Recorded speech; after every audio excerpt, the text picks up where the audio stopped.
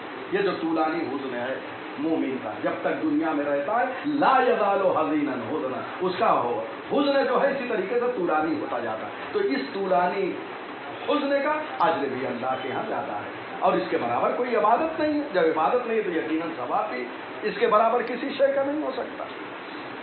بس تمام کر رہا ہوں گفتگو کو آخری لمحات میں۔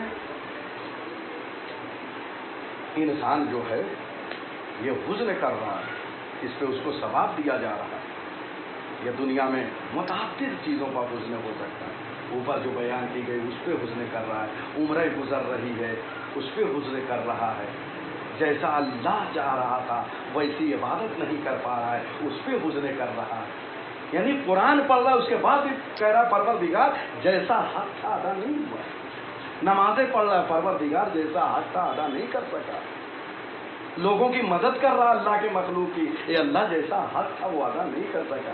یہ سب کرنے کے بعد جو حزن اس پہ طاری ہوتا ہے، اس کے برابر کوئی عبادت نہیں۔ آخر کلام میں یا ابا ذر من اوتی من العلم ما لا یبکیہ لحقیق ان یکون قد اوتی علم ما لا ینفعہ،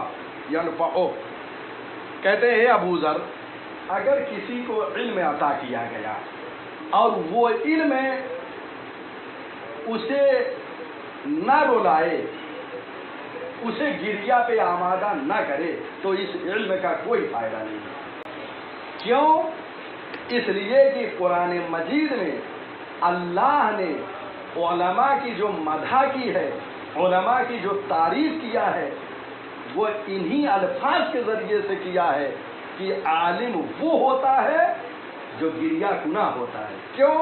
اس لیے جب علم ہوتا ہے تو خشیت الہی سے قلب میں ایک حزن پیدا ہوتا ہے، اس کے ذریعے سے اس کی آنکھوں سے آنسو نکلتے ہیں، اللہ کے خوف سے، اللہ کے ڈر سے، اس نے جو ساری چیزیں بیان۔ تو عالم آپ دیکھیں آیت اللہ بہجت کتنا گریا فرماتے تھے، نماز پڑھنے گریا فرماتے، تو یہ عالم جو ہوتا ہے اس کا علم اس کو گریے پہ آمادہ کرے، اور اگر گریے پہ اس کا علم آمادہ نہیں کر رہا ہے، وہ رو نہیں رہا، تو اس کے علم کا کوئی فائدہ نہیں۔ آپ علماء کو دیکھیے کہاں کہاں روتے ہیں، ایک مسئلے کو بیان کرتے ہیں رونے لگتے ہیں، ایک صحابی کا ذکر آتا ہے گریا کرنے لگتے ہیں۔ جو مشکلات اہل بیت میں پہ آئی ہے یا ان کے صحابیوں پر، وہ ان کا علم انہیں رلا دیتا ہے۔ غور فرما رہے ہیں؟ تو اگر عالم گریا نہ کرے خشیت الہی سے، اللہ کے خوف سے، تو اس کا مطلب یہ ہے کہ وہ علم اس کو فائدہ نہیں پہنچا رہا ہے۔ کیوں؟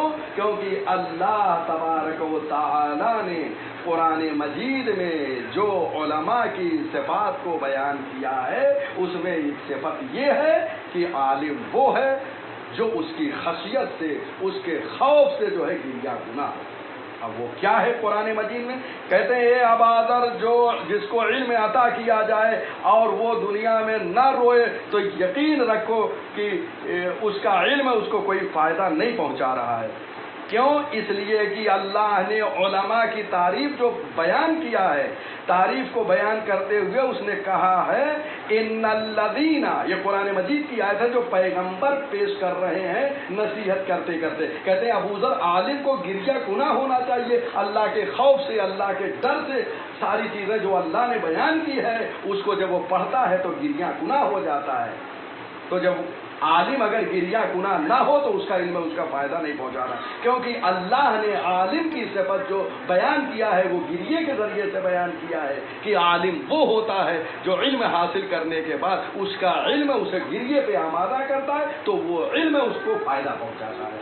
چنانچہ ارشاد ہوتا ہے ان الذین اوتوا العلم من قبلہ اذا یتلی علیہم یخرون للاذقان سجدا وَيَقُولُونَ سُبْحَانَ رَبِّنَا إِنْ كَانَ وَعْدُ رَبِّنَا لَمَفْعُولًا وَيَخِرُّونَ لِلْأَذْقَانِ يَبْكُونَ وَيَزِيدُهُمْ خُشُوعًا۔ سورہ مبارک بنی اسرائیل، جس کو سورہ اسراء بھی کہتے ہیں، آیت نمبر 107، 108، 109، اس میں عالم کی اس صفت کو بیان کیا گیا ہے۔ وہ صفت کیا ہے؟ اے ابو ذر جان لو، اللہ تبارک و تعالیٰ نے علماء کی صفت کو بیان کیا ہے اس طریقے سے۔ وہ کہتا ہے وہ لوگ جنہیں اس سے قبل علم دیا گیا ہے، جب ان پہ قرآن پڑھا جاتا ہے تو وہ سجدے میں زمین پر گر پڑتے ہیں اور کہتے ہیں کہ ہمارا رب پاک و منزہ ہے، اور بے شک ہمارے رب کا وعدہ پورا ہو کر رہتا ہے، اور وہ روتے ہوئے زمین پر گر پڑتے ہیں۔ اور قرآن مجید ان کے خضوع و خشوع میں اضافہ کرتا ہے۔ غور فرمایا؟ یعنی وہ کیا ہے، جب آیات الہی کی تلاوت ان پہ ہوتی ہے تو وہ زمین پر سجدہ ریز ہو جاتے ہیں، زمین پر گر پڑتے ہیں، اور اس کے بعد وہ گریہ فرماتے ہیں۔ قرآن مجید کے آیتوں کی تلاوت ان کے خضوع و خشوع میں اضافہ کرتا ہے۔ تو آپ نے دیکھا کہ اللہ نے جو صفت بیان کی ہے علماء کی، وہ گریے کے ذریعے سے بیان کیا کہ عالم ہوگا تو گریہ کرے گا۔ اچھا، اس میں کہا یہ ہے کہ جب اس سے پہلے جن کو علم دیا گیا ہے، اس سے پہلے سے مراد کیا؟ کہتے ہیں اس سے مراد علماء یہود اور علماء نصارہ، یہودی اور نصارہ، عیسائی۔ کیوں؟ اس لیے کہ یہاں پر جو ضمیر ہے وہ یہ ہے کہ نزول قرآن سے پہلے جنہیں علم دیا گیا، یعنی قرآن نازل ہونے سے پہلے، بعثت نبی سے پہلے، وہ کون تھے؟ یہود و نصارہ، ان کو علم دیا گیا۔